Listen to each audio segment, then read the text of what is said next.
Bonjour à tous, merci d'être avec nous cet après-midi pour ce webinaire consacré à la transition énergétique et écologique de vos entreprises. Donc, je me présente, je m'appelle Anne Guérin et je dirige chez BPI France le réseau et l'activité du financement. Et pour ce webinaire, je suis accompagnée en interne de Guillaume Mortelier. Guillaume, si tu veux te présenter. Bonjour à tous. Je suis désolé, ma caméra ne fonctionne pas. On va essayer de régler le problème technique d'ici là. Donc, je suis Guillaume Mortelier et je m'occupe des activités d'accompagnement qui sont, et c'est ce qu'on va vous expliquer aujourd'hui, profondément liées au plan climat, notamment en amont, dans la sensibilisation, dans l'explication et dans l'accompagnement de la mise en œuvre de toutes les initiatives climat. Et on va avoir de très beaux exemples aujourd'hui pendant l'heure que l'on va passer ensemble. Enchanté d'être avec vous aujourd'hui. Voilà, merci Guillaume. Et je voudrais donc que chaque dirigeant, parce qu'on a la chance d'avoir 3 dirigeants qui ont accepté de partager leur témoignage aujourd'hui avec nous. Donc, je voudrais que Jacques, si vous pouvez nous dire un mot de qui vous êtes. Oui, bonjour à tous. Jacques Pilou, je suis président d'une entreprise qui s'appelle BCF Life Science, qui est une PME située dans le Morbihan, que nous avons reprise en 2009, dans laquelle nous sommes majoritaires depuis quelques années et qui fait un métier unique en Europe, qui est celui de l'extraction d'acides aminés à partir de la kératine, qui est la protéine de la plume. Et je vous en parlerai probablement un peu après. Merci. Marcel, si vous pouvez nous dire un mot.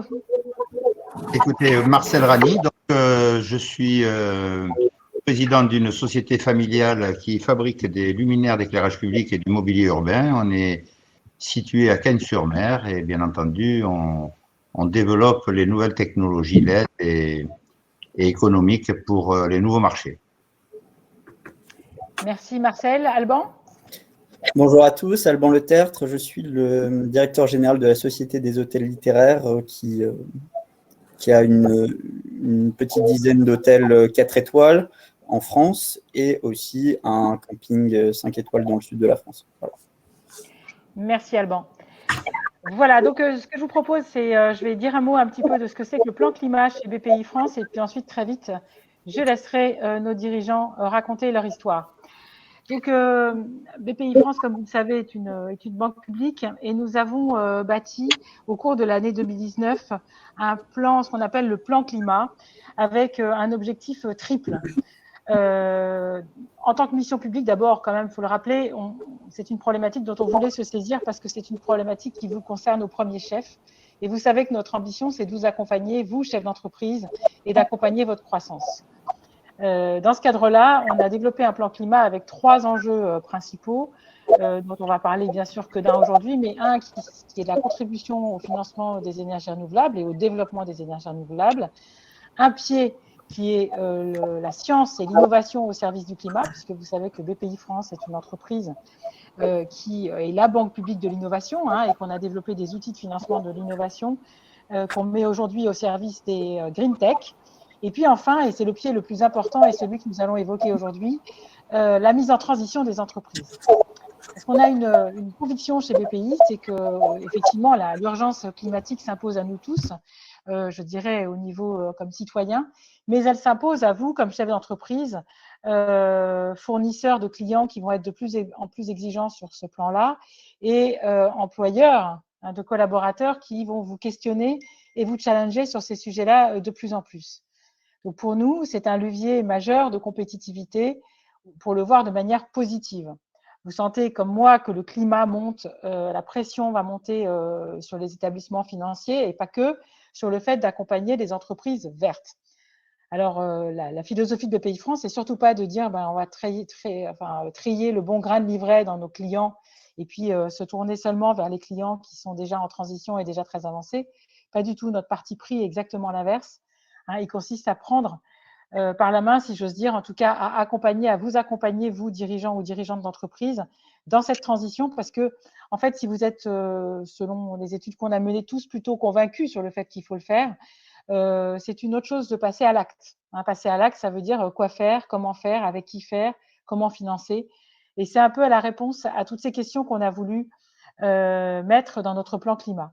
Donc, ce plan climat, il comprend un volet très important d'accompagnement, c'est toute la philosophie de notre plan, comme le disait Guillaume. Clairement, l'idée, c'est de comment se mettre en transition. D'abord, on fait un diagnostic, et puis ensuite, on met en œuvre des plans d'action. Ces plans d'action, il faut les définir. C'est une partie très importante de notre plan climat. On a sur l'accompagnement aussi la relation avec d'autres dirigeants, et je remercie encore les 3 dirigeants qui acceptent de témoigner, parce que effectivement, on a créé notre communauté du coq vert des entreprises en transition, et dans cette communauté du coq vert, il y a des éclaireurs, des dirigeants qui acceptent de donner du temps pour partager leur expérience et montrer que c'est possible. Parce que je crois qu'il y a aussi un vrai sujet, c'est qu'on puisse démontrer que c'est possible et que pour une grosse partie des investissements, il y a un vrai ROI. Il y a un ROI immédiat et puis surtout, il y a un ROI dans le temps, parce que ce qui est aujourd'hui un nice to have sera un must have dans peu de temps. Donc, c'est très important d'avoir des dirigeants qui puissent partager cette expérience. Dans cette communauté du coq vert, je vous invite à la rejoindre si vous êtes déjà en transition. C'est un lieu où on va échanger entre entreprises en transition, bonnes pratiques, comment on craque les sujets un peu compliqués, comment fais-tu pour récupérer la chaleur fatale, par exemple, tous ces sujets, ou comment valorises-tu tes déchets, qui est un des sujets très importants aussi, notamment pour les industriels. Donc, cette communauté a la vocation à favoriser les échanges. Donc, un pied de diagnostic et d'accompagnement, je dirais, au travers de conseils, un pied de mise en relation de dirigeants, et puis ensuite un pied d'accélération, ça je laisserai Guillaume développer ça après. Et puis on a bien sûr des outils de financement pour financer cette transition. Et qu'est-ce qui s'est passé depuis le moment où on a conçu ce plan et puis la situation aujourd'hui? Vous êtes tous un peu plus endettés. Quand vous avez de l'agence, vous êtes juste un peu plus endettés. Et donc, on a bâti des outils de financement qui sont longs, des prêts sans garantie et des prêts verts qui sont sur 10 ans avec 2 ans de différé d'amortissement, sans aucune garantie, qui permettent de financer les investissements liés à cette transition. Voilà, je ne serai pas plus longue, mais voilà, l'idée, c'est quand même qu'on essaye à chaque fois de mettre au service des grandes problématiques auxquelles on s'attaque, toujours des outils financiers et des outils d'accompagnement, parce qu'on est tout à fait convaincu que c'est ça qui fera la différence et que vous avez besoin des deux. Voilà, je ne serai pas plus longue. Encore merci d'être avec nous cet après-midi. Et je passe la parole à Guillaume, peux-tu me dire à qui je dois passer la parole? Y a-t-il un ordre de passage? Je ne sais pas s'il y a un ordre de passage spécifique. Je pensais que Alban pourrait commencer, par exemple, pour nous parler du diagnostic Ecoflux, dont il est Bien sûr, un client émérite et un grand pratiquant. Merci. Avec grand plaisir. Le diagnostic Ecoflux, très rapidement, c'est un outil d'accompagnement qui nous a permis de réduire l'impact environnemental tout en réalisant des économies.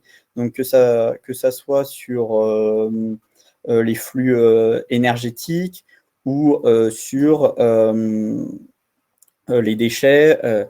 Voilà, donc très rapidement, c'est ça. Nous, on travaille dans le milieu du tourisme. Une de nos motivations, c'était avant tout d'utiliser un petit peu cette crise pour essayer de motiver nos équipes, réaliser des travaux avec une vraie empreinte vers la transition énergétique et environnementale. Et c'est pour ça qu'on a décidé d'appliquer le Diag Ecoflux sur nos différentes structures. L'idée aussi, c'était de faire appel à des consultants qui avaient des qualités.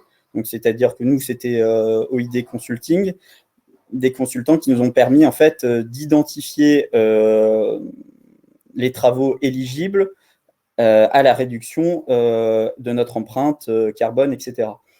On avait aussi une forte demande de notre clientèle qui est de plus en plus qui est de plus en plus sensibilisée à toutes ces problématiques environnementales. Et puis aussi, on avait, mais je crois que quelqu'un en parlera après, on avait aussi l'envie de financer nos projets via des prêts verts ou des prêts verts ADEME, comme on en parlera un petit peu plus tard. Voilà. Qu'est-ce que je peux dire d'autre aussi? C'était aussi un moyen de pour nos équipes d'adhérer à un vrai projet. En fait, on était un petit peu dans une situation difficile. Les hôtels et les campings étaient fermés. Et donc, voilà, ça nous a permis vraiment d'adhérer à un réel projet. Peut-être, Alban, est-ce que tu as une vision des économies réalisables dans ton plan d'action sur les 3 sites que tu as déjà? Alors, concrètement, on va dire que, comme Anne le disait, il y a des projets avec des ROI immédiats. Donc, ça va être économisateur d'eau, ça va être mise en place de bornes électriques, ça va être aussi la mise à plat de l'ensemble de vos contrats d'électricité. Donc ça, c'est des ROI immédiats. Il y a des ROI un petit peu à moyen terme. Donc ça va être des gestions plus intelligentes des consommations énergétiques. Et puis, ça va être des ROI un petit peu plus long terme. Ça peut être l'installation de panneaux solaires, etc. Mais concrètement, on va dire que selon nos établissements, on a identifié entre 20 000 euros et 90 000 euros d'économies par an potentielles, évidemment, en fonction des différents projets. Après, c'est évidemment à vous de décider des investissements que vous êtes à même de vouloir réaliser. Oui, c'est assez intéressant la fourchette que tu donnes parce qu'effectivement, nous, en moyenne, sur les près de 200 diagnostics qui ont été finalisés, c'est en moyenne 50 000 euros par voilà, site. Donc on est à peu près autour de ça. C'est aussi un diagnostic qui concrètement coûte peu cher, faut le dire. C'est subventionné par l'ADEME, donc il n'y a pas cette barrière de coût en fait qui peut faire peur, évidemment. Peut-être très concrètement, comment ça se passe, Alban? Alors voilà, donc j'imagine que c'est par votre chargé d'affaires dans le réseau ou Alors concrètement, c'est ma chargée d'affaires qui m'a proposé de réaliser un premier diagnostic écoflux sur le camping. Et on a été très vite séduit. On a eu une équipe de consultants en fait qui s'est déplacée sur site. On va dire qu'il y a 3 étapes. Une équipe de consultants qui s'est déplacée sur site, vraiment pour s'approprier le produit, pour rencontrer les équipes, pour comprendre les problématiques. Et ensuite, on a eu un rapport qui nous a été remis avec l'ensemble des projets, l'ensemble avec les ROI, avec les réductions d'énergie que ça pouvait causer. Et enfin, à la suite de ça, il y a un plan d'action qui se met en place sur 1 an, dans lequel on rencontre tous les 3 mois les équipes de consulting et les équipes sur site pour voir effectivement ce qui a été réalisé, l'impact réel et pour faire une petite mise au point. Donc, ça dure 1 an, comme ça. D'accord, donc c'est à la fois une photo et un plan d'action. Exactement. Et un suivi du plan d'action.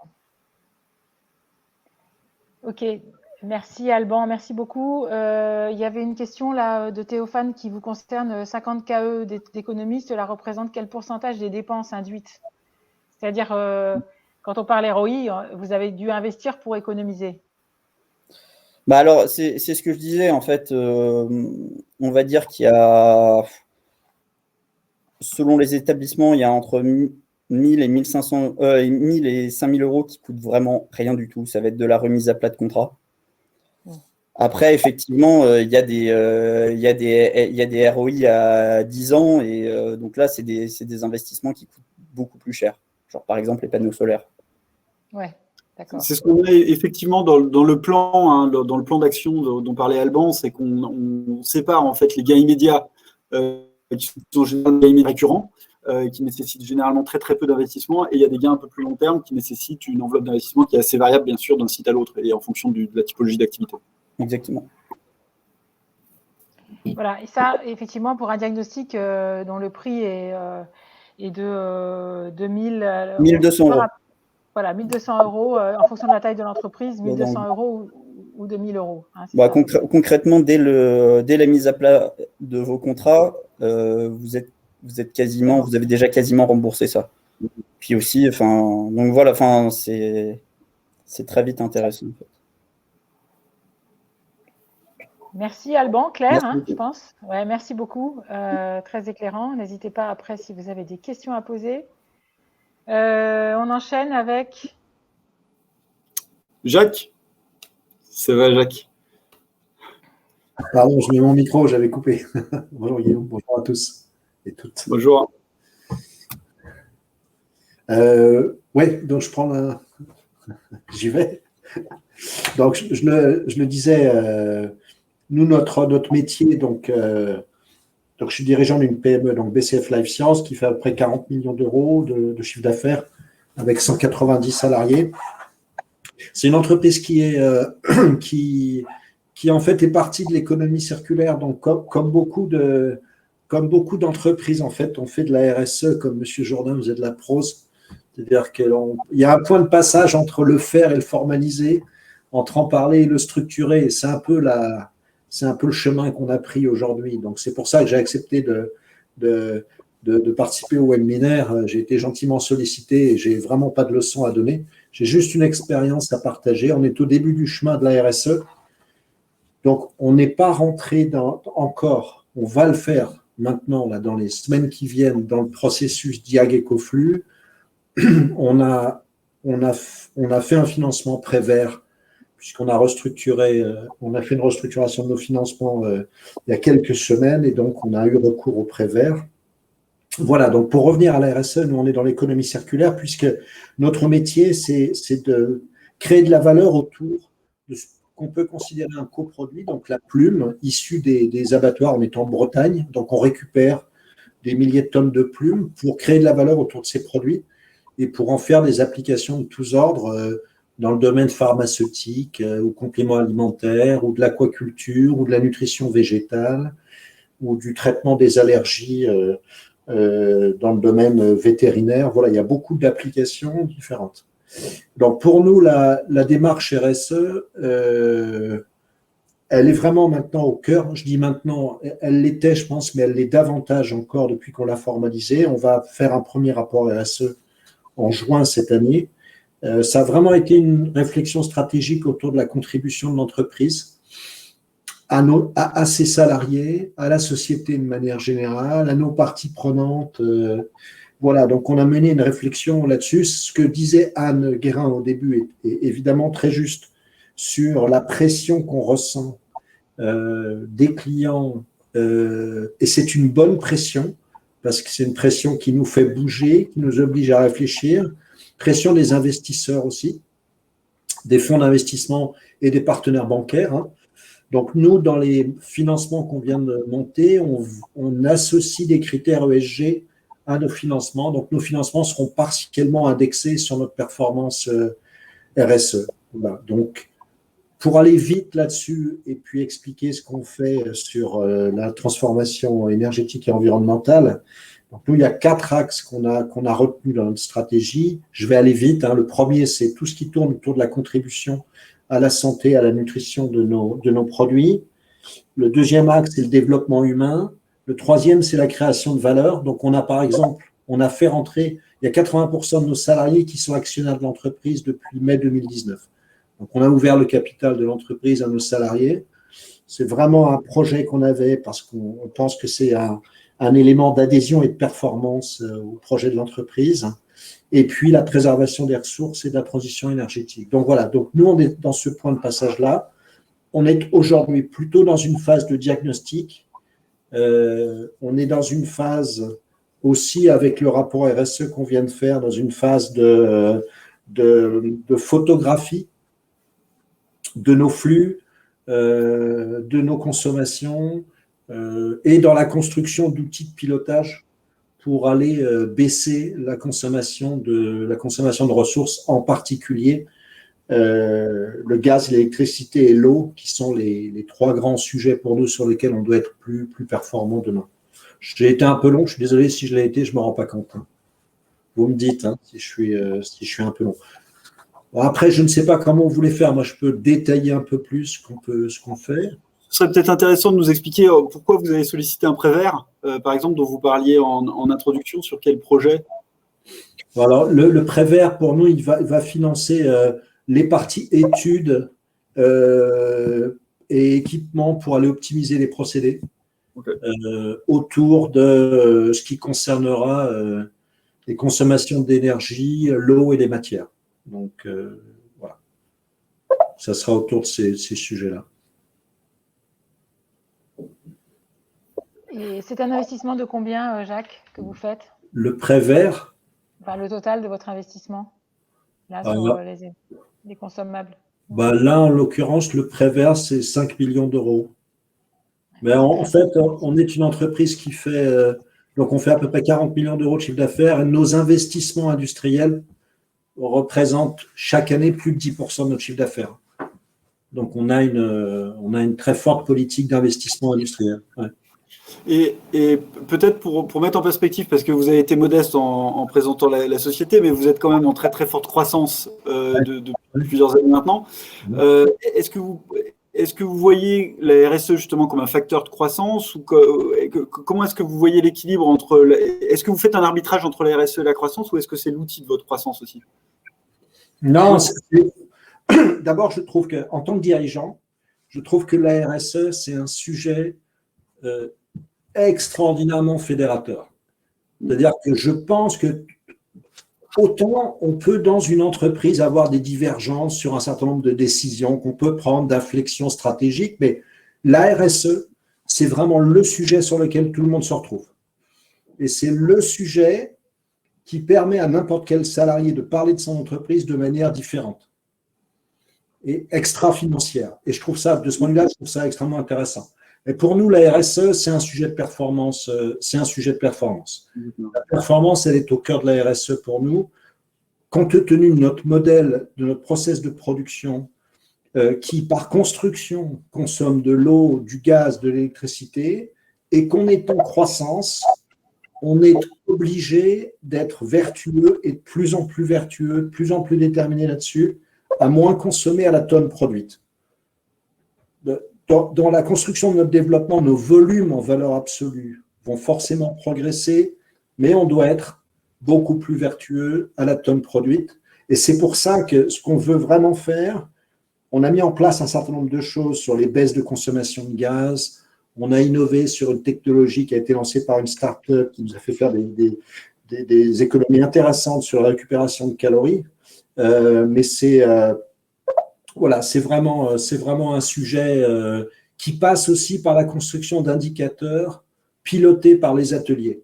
Et donc, la RSE, c'est très, très interfacé avec l'amélioration continue. La RSE, ce n'est pas le dirigeant dans son bureau qui fait des plans, qui fait des trajectoires bas carbone. C'est vraiment donner aux gens dans les ateliers de production les bons outils pour piloter l'efficience industrielle. Donc, il faut vraiment redescendre la RSE et la co-construire avec les équipes. Et c'est là qu'effectivement, c'est un vrai levier d'efficacité opérationnelle. Et effectivement, c'est une démarche bottom-up et je pense qu'effectivement, et rien que ça, c'est déjà un levier de performance. Bien sûr, bien sûr. Voilà, donc c'est très intéressant. Il y a une question sur quelles sont les conditions pour bénéficier du prêt vert. Alors, le prêt vert, c'est un prêt sans garantie qui va jusqu'à 5 millions d'euros. Jacques, il a eu le maximum. On lui a mis le maximum. Donc, c'est effectivement sur une durée maximum de 10 ans avec 2 ans de différé. Et alors, pour être éligible au prêt vert, en fait, c'est simple. Il faut avoir un projet de transition, exactement ce que vient de vous expliquer Jacques, des investissements qui sont liés à la transition environnementale de l'entreprise, ou être un offreur de solutions, c'est-à-dire quelqu'un qui contribue à ce que, je ne sais pas, quelqu'un qui, par exemple, ferait de la récupération de chaleur fatale, ou vous mettrez en place un process.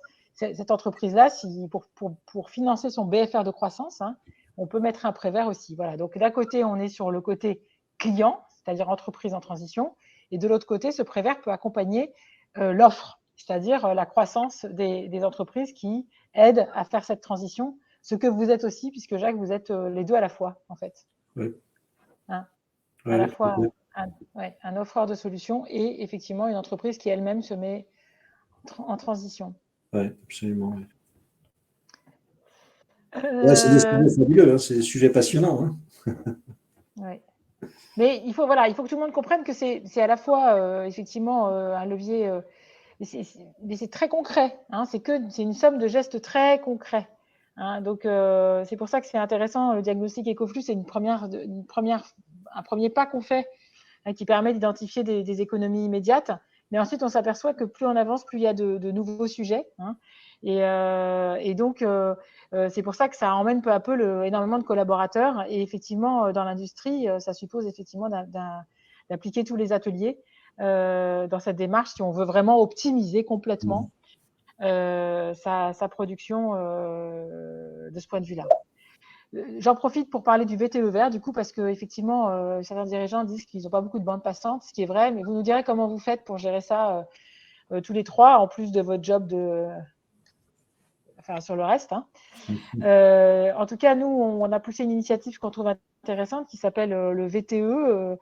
Donc ça, c'est le volontariat territorial en entreprise. C'est un jeune qu'on envoie, à qui on propose de travailler dans une PME, une ETI, et qui peut devenir le bras droit du dirigeant. C'est un jeune diplômé en général et qui est sur un contrat de 12 mois.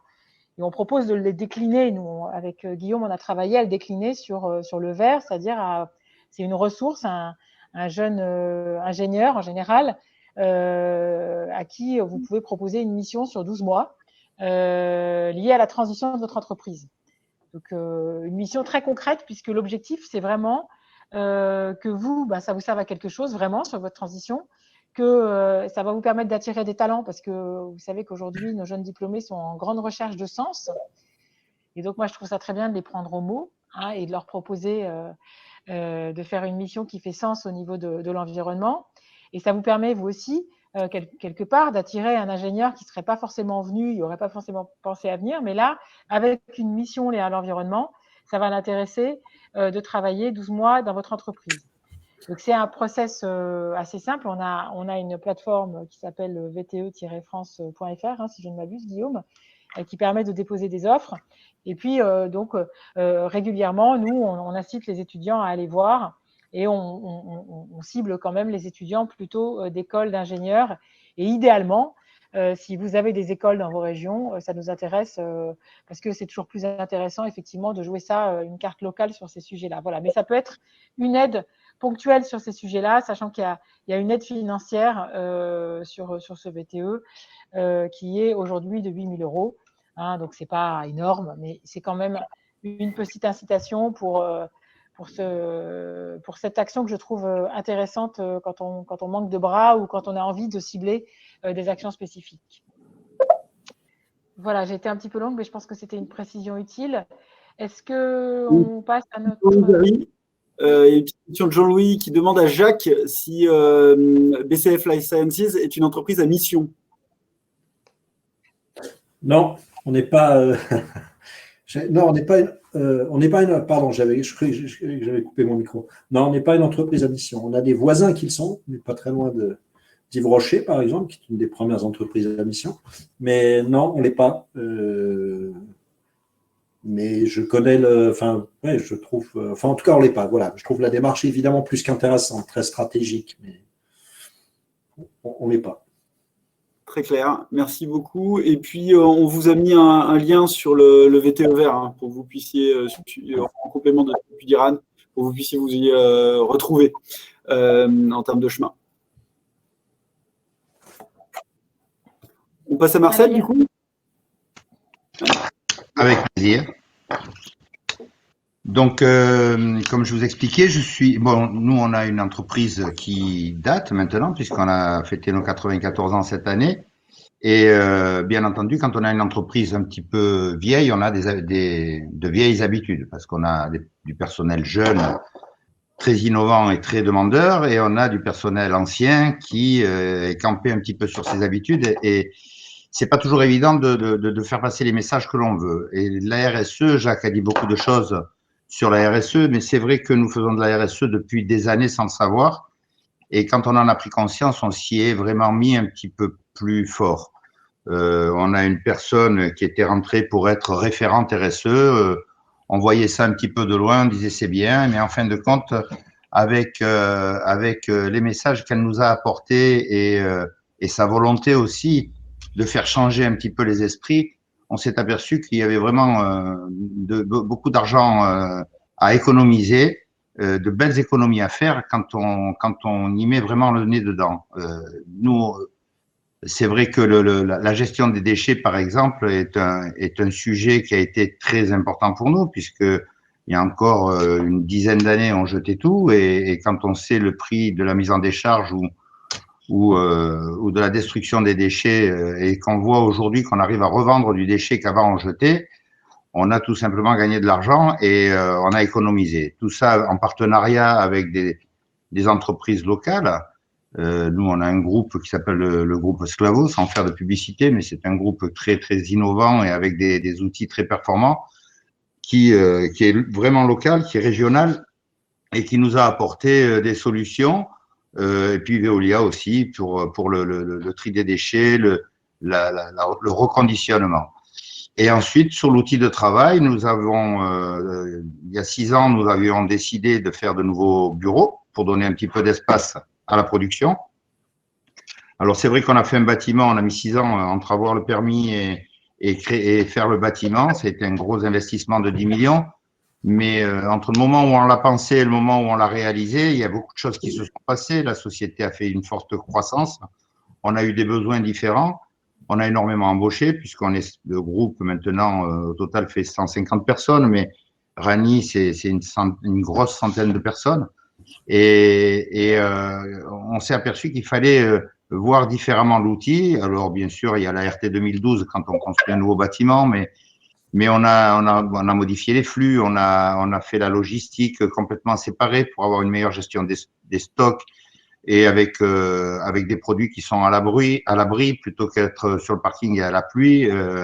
Et tout ça, bien sûr que c'est de l'investissement, mais on s'aperçoit qu'on jette beaucoup moins, qu'on gère beaucoup mieux, que les produits sont beaucoup plus propres, que quand on doit les peindre ou réaliser des opérations dessus, ben on n'a pas des produits sales ou abîmés ou la corrosion a fait son travail. Donc c'est toutes des opérations et qui nous ont permis donc d'aménager dans ce nouveau bâtiment. Et aujourd'hui, on est en train de repenser le site de production qui, par le fait que les bureaux et la logistique se soient déplacés dans un autre local, on se retrouve avec des espaces beaucoup plus grands. Donc, ça nous donne bien sûr du confort de travail, mais on ne peut pas rester dans ce local qui a été construit en 1974 et le laisser tel quel. Bon, il s'est agrandi au fur et à mesure des années, mais avec les moyens du bord à l'époque. Et aujourd'hui, ce qu'on veut, c'est reconditionner. D'ailleurs, ils l'ont baptisé l'usine Next Gen. Donc, c'est pas pour moi, hein, vous en doutez que je le fais. C'est pour mes collaborateurs qui sont passionnés quasiment autant que moi. Je dis quasiment parce que je fais tellement de choses que c'est vrai que c'est pas évident de toujours me suivre, mais en tout cas, ils sont très passionnés et ils sont pleins de bonnes idées. Donc, on a entamé une grosse réflexion sur l'outil, donc sur les flux, sur les outils, sur les vieilles machines qu'il va falloir remplacer. On a un four qui est vieillissant et on va le déplacer, le remplacer pour pouvoir récupérer toute cette chaleur perdue. Quand on peint les luminaires, on peint, il y a de la chaleur qui s'en va, il y a de la poudre la poudre de peinture qui s'en va, donc des grosses récupérations de poudre qui nous permettront de mieux gérer notre peinture et de la réutiliser. Et puis récupérer la chaleur du four pour pouvoir chauffer le bâtiment plutôt que d'avoir un four qui chauffe, qui cuit les pièces et un chauffage qui chauffe. Et bien on aura les deux en un et ça sera une économie et une rentabilité, un retour sur investissement qui sera très très très rapide, je pense. Donc on n'a pas encore contracté le VTE, mais c'est pas dit qu'on ne vienne pas vers vous. On est déjà à la recherche de subventions parce qu'on a le projet pour pouvoir les avoir, certaines, parce que c'est pas évident d'avoir des subventions, puis on arrive toujours après les autres, donc c'est pas toujours très très évident de les avoir, mais en tout cas, l'avantage du VTE, c'est que c'est une offre qui nous est proposée et qui mérite une grosse réflexion pour aller plus vite dans notre engagement RSE et dans notre modernisation de l'outil, puisqu'on vise aussi l'industrie 4.0, donc tout est lié à un moment donné pour pouvoir faire les choses de mieux en mieux, apporter du confort, miser sur l'humain. Aujourd'hui, on a un bureau de 2 personnes et bientôt, je pense, 3 qui sont vraiment dédiés à la RSE et au changement. On a une responsable RSE qui fait un travail vraiment formidable. Et depuis, on a embauché une doctorante qui fait un accompagnement et qui fait une analyse de nos besoins, de notre. Donc, c'est vraiment très ancré chez nous. On a vraiment une volonté de le faire. Le plus dur, c'est de changer les habitudes, mais maintenant, ça commence à rentrer dans les esprits et tout le monde continue à s'appliquer un petit peu, commence à s'appliquer un petit peu à suivre ces idées qui sont faites pour l'avenir, puisque pour l'heure à venir, moi je le disais ce matin lors d'une réunion, quand on est jeune, on croit qu'on est indestructible, mais quand on vieillit, on s'aperçoit qu'on a des enfants, des petits-enfants, et qu'est-ce qu'on va laisser à ces jeunes? Eh bien, d'être un petit peu plus impliqué, on a l'impression qu'on va laisser quelque chose de plus beau, et qu'on peut faire du business en faisant de la RSE et de l'écologie. Merci beaucoup Marcel. Alors on a une question de Jean-Louis Jarry qui a plein de questions aujourd'hui. Avec qui, c'est-à-dire quel partenaire repensez-vous votre bâtiment pour être en ligne avec vos objectifs RSE? C'est-à-dire avec qui est-ce qui vous a accompagné dans cette réflexion? Alors, on a plusieurs partenaires. Alors pour la partie informatique, on a pris Altaïs. Pour la partie réorganisation de l'ensemble des personnes et de la gestion de nos bureaux, des flux entre les employés, on a choisi Agilea. On a pris une personne dédiée pour être pas référente, mais chargée de projet sur ce sujet. On a un bureau d'études avec 25 personnes, mais dans ces 25 personnes, on a 3 personnes qui sont dédiées à la réflexion par rapport à la production et par rapport aux besoins et aux commandes de clients. Donc, ils ont les commerciaux en lien, les commerciaux, les ouvriers, la direction, les responsables. Aujourd'hui, on fait un peu tout ça en interne. Alors, c'est vrai que ça coûte un peu d'argent puisque 2020 qui a été pour tous une année difficile puisque nous, on a fait moins 25%. Malheureusement, puisqu'on est lié à l'administration et l'administration a moins passé de commandes, ça ne nous a pas empêché de réfléchir autrement et d'embaucher du personnel pour pouvoir justement structurer beaucoup mieux notre outil et être prêt pour la reprise. Mais aujourd'hui, on n'a pas fait auditer, on n'a pas encore lancé la canne à pêche et on n'est pas allé chercher tout ce dont on va avoir besoin, mais on va le faire. En tout cas, on fait beaucoup de choses en interne aujourd'hui.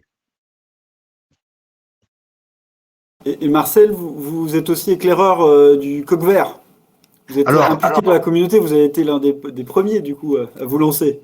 Tout à fait. On m'a demandé ça et j'ai trouvé que ça allait bien avec notre esprit. Et donc, j'ai accepté, bien entendu, pas le coq, hein, mais c'est surtout le côté vert qui m'intéressait. Mais j'ai aimé parce que j'ai un discours quelquefois peut-être plus écologique que les écolos. Et il suffit pas de dire, il faut faire aussi. Et donc, aujourd'hui, on est dans l'action puisque on s'en donne les moyens. Et quand on embauche des personnes dédiées à des projets comme ça, on peut pas mentir.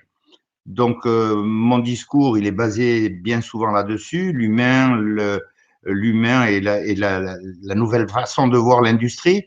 Et c'est vrai que quand on parle d'écologie, mais quand on fait de l'écologie et de la RSE, ben on enlève les machines polluantes, on enlève les machines dangereuses, on enlève les outils pénibles, la pénibilité au travail. On achète des robots pour avoir une meilleure production, on s'aperçoit qu'on est plus compétitif, on prend plus de commandes et du coup, ben on embauche.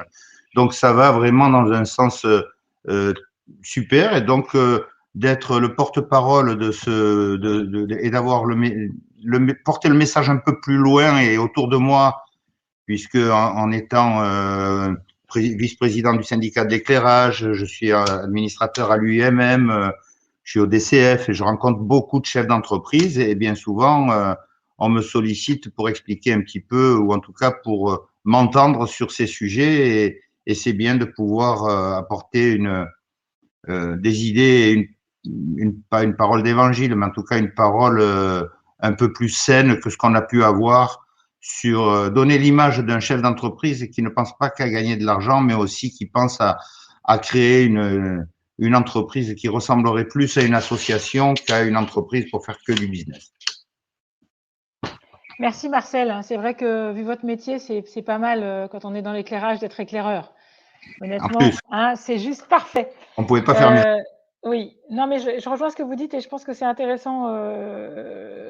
Vous savez que notre campagne, c'était Climat cherche patron militant. Et en fait, l'idée, c'est que cette parole sur l'écologie, il ne faut pas qu'elle soit juste politique ou dogmatique. Moi, je pense qu'elle soit ancrée dans le réel. Et effectivement, je pense que c'est le sens des éclaireurs et de cette communauté du coq vert. C'est que des chefs d'entreprise partagent ce qu'on peut faire, voilà, hein, concrètement, comment on fait. Hein, tout à fait. Vous savez, je dis souvent, on a une communication qui est liée à tout ça. Et bien entendu, sur les réseaux, on fait des posts qui sont magnifiques. Mais derrière tout ça, on fait des visites d'usine avec des clients. Nos clients, c'est des communes, c'est des conseils départementaux, c'est des installateurs, Vinci, Bouygues, et j'en passe. Si on a un beau message et que quand ils arrivent, ils voient un outil pourri, excusez-moi l'expression, ils vont dire si le produit est à l'image du mensonge, autant ne pas acheter. Donc il faut essayer d'être en adéquation avec tout ce qu'on publie. Et c'est ce qu'on essaie de faire. Mais il faut du temps.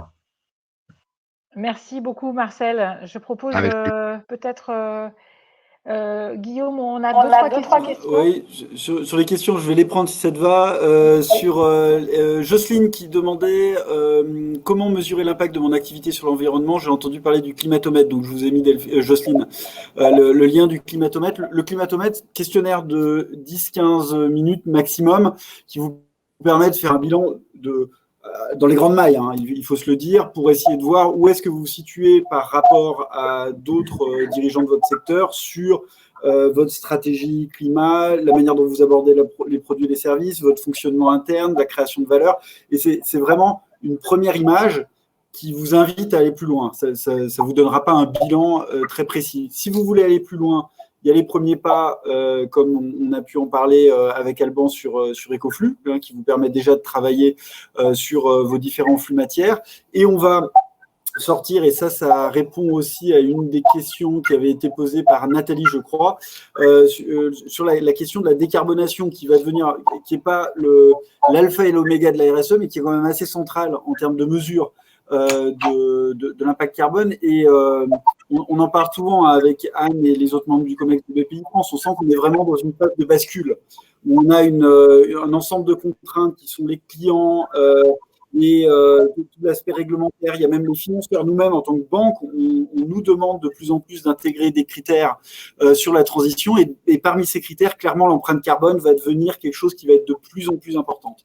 Donc, on est en train de travailler pour sortir à la rentrée deux dispositifs qui vont vous aider sur votre empreinte carbone. La première chose, c'est une mission de conseil qui vous permet de faire un bilan carbone amélioré. Qu'est-ce qu'on appelle un bilan carbone amélioré? C'est une mesure, un plan d'action, c'est-à-dire un plan d'action pour vous dire comment est-ce que je travaille derrière sur mon bilan carbone, et surtout un plan de valorisation. Aujourd'hui, il y a très peu de cabinets qui font des bilans carbone, qui proposent ce plan de valorisation, c'est-à-dire comment est-ce qu'on valorise ce travail sur mon bilan carbone par rapport à mes clients, mes fournisseurs, mes collaborateurs, mes équipes, comment est-ce que j'embarque sur un projet d'entreprise autour de ce bilan carbone-là. Donc, on y travaille avec l'ADEME, ce sera prêt à la rentrée sur un format modèle Ecoflux, sera peut-être un peu plus cher parce que c'est plus intense en termes de travail, mais ce sera subventionné avec l'ADEME, avec un programme qui répondra vraiment à cette question, comment est-ce que j'aborde mon empreinte carbone, l'empreinte carbone de mon entreprise.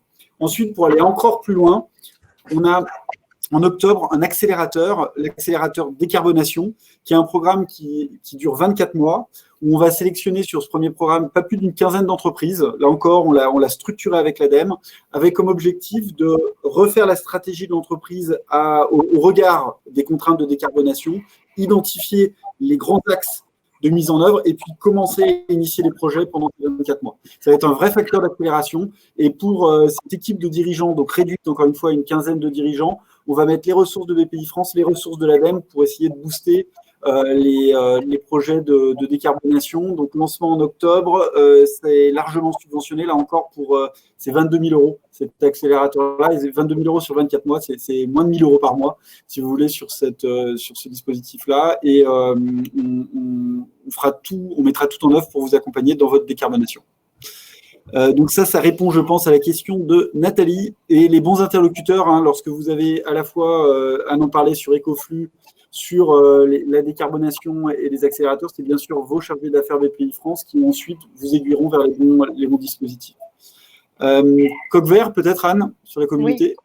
Alors, la communauté du Coq Vert, donc, c'est une communauté qui réunit autour d'engagement d'une charte. Donc là, on vous mettra les liens, on vous enverra toute la documentation. Pour adhérer à la communauté, c'est assez simple. Si vous avez bénéficié d'une aide ADEME, vous êtes directement éligible pour intégrer, puisque ça, pour nous, ça démontre que vous êtes en transition. Sinon, quand vous avez eu un DIAG Ecoflux, un prêt vert, tout ce qui sont des indices clairs de votre mise en transition, vous permet d'accéder à cette communauté du Coq Vert.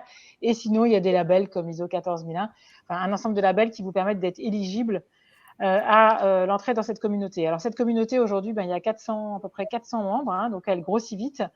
Un peu plus vite que l'animation qu'on va en faire. Hein. Donc, on est en train de mettre en place avec l'objectif de vous pousser des contenus à la fois de formation, des webinaires aussi de témoignages de chefs d'entreprise qui ont mené des sujets très concrets hein, et qui témoigneront de ces sujets, qui pourront échanger avec vous sur ces sujets. Et donc, l'objectif aussi de créer des petits groupes de travail autour de chaleur fatale, autour de déchets, un certain nombre de problématiques qui vous occupent beaucoup. Et puis, on accueillera aussi au sein de cette communauté des grandes figures de l'environnement qui viendront nous parler et échanger avec nous. J'ai déjà la ministre Pompili qui veut le faire. Enfin, un certain nombre de personnalités viendront animer cette communauté. Mais c'est d'abord un lieu d'échange entre vous, chefs d'entreprise, sur des sujets très concrets. Hein, comment tu as fait pour faire ça et on va animer des espèces de classroom virtuels sur un certain nombre de sujets, d'ateliers. On a commencé à le faire à Joureux. On va pousser les ateliers qu'on a mis en œuvre avec toujours l'objectif, quand on fait des ateliers, d'avoir des positions et des solutions très concrètes. Hein, donc voilà, l'idée, c'est un lieu d'échange et un endroit où il y a du contenu sur la transition et du contenu sur des sujets très techniques et très pragmatiques. Voilà, je pense, enfin, si Galia peut nous mettre l'adresse pour avoir accès à la communauté du Coq Vert, ça serait super qu'elle mette ça sur le chat. Voilà. Ben oui, alors là, ISO 26000, ouais, niveau probant, Nathalie Pourchat, ça n'a pas trop de problème, là, on va dire. Question d'Étienne, qui est effectivement Ecoflux, ça traite surtout le E de RSE. On a la responsabilité sociale aussi à traiter. Eh bien, on a des diagnostics. Si vous êtes client de BPI France, là encore, allez voir votre chargé d'affaires. On a des missions de diagnostic qui sont subventionnées par BPI France et qui vous permettent de faire un bilan et un plan d'action sur la RSE. Donc, n'hésitez pas à nous solliciter là-dessus. Emmanuel a mis en ligne la communauté. Voilà, parfait. Merci, Emmanuel. Je pense qu'on a fait le tour des questions. Il nous reste, de toute façon, on est presque au bout de notre temps. Alors, il y avait Pascal Metzger qui avait fait une remarque sur les panneaux solaires en disant que c'était quand même compliqué cette affaire. Certainly, sir. Donc, j'ai pas, moi, à part vous mettre en relation avec des gens qui font ça, notamment, par exemple, le groupe CETI, mais ça dépend à quel endroit vous êtes. Des gens qui ont l'expérience de le faire sur des bâtiments industriels. Alors, peut-être que vous pouvez faire justement appel à la communauté du Coq Vert, là, savoir s'il y a quelqu'un qui a déjà mis des panneaux solaires sur son bâtiment et comment ça s'est passé et avec qui il l'a fait. Je pense que ça serait pas inutile de partager votre question. Typiquement, voilà une question qu'on peut poster sur la communauté. Hein, on a un réseau social qui s'appelle Tribu. On peut poster une question et avoir des réponses sur ces sujets-là. Mais en tout cas, moi, je note de vous répondre. Mais celle que je connais, elle est à côté de Nantes. Donc après, ça dépend de votre emplacement.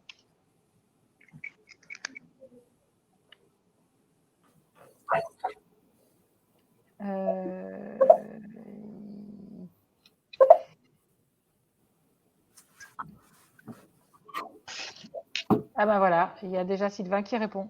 C'est merveilleux. Alors, Haute-Savoie, ouais, on ne va pas vous envoyer vers une entreprise. De Nantes. Je vais essayer de trouver quelqu'un en Haute-Savoie, mais je vois que Sylvain a déjà répondu à une partie de la question. Comment s'appelle l'entreprise, Anne? Celle dans l'Ouest, SETI, S-C-E-T-I-H. D'accord. Il est membre de la communauté du Coq Vert d'ailleurs. Ouais, Il est membre de la communauté, il est même éclaireur. Il s'appelle François Guérin, le dirigeant. Mais ce n'est pas de ma famille, hein, précis. C'est un autre Guérin. Aussi, Jacques, on n'est pas très loin de chez vous, au Kewin, qui a Vitré. Enfin, c'est plus vers l'intérieur. Ouais, Et très qui long. fait des beaux panneaux. Alors, c'est des systèmes assez complexes qui suivent le soleil. Ah oui. Ils font des très beaux panneaux. Entreprise. OK Wind. Ah, ok, d'accord.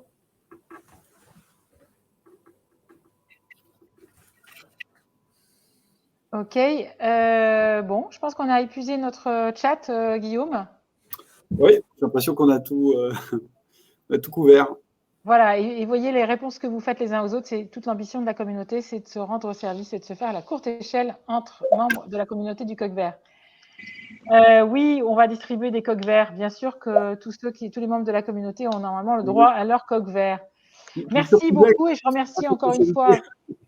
Je remercie encore une fois Jacques, Alban et Marcel pour leur temps et leurs témoignages, qui sont si importants pour vous convaincre tous qu'il faut s'y mettre et que surtout c'est faisable. Je pense que c'est surtout ça qu'il faut retenir. Ouais. C'est faisable, c'est une suite d'actions les unes derrière les autres, mais on peut vraiment faire des choses, faire des économies et améliorer son empreinte.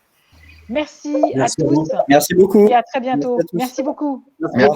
Merci beaucoup. Au revoir. Au revoir. Merci, au revoir. Au revoir à tous.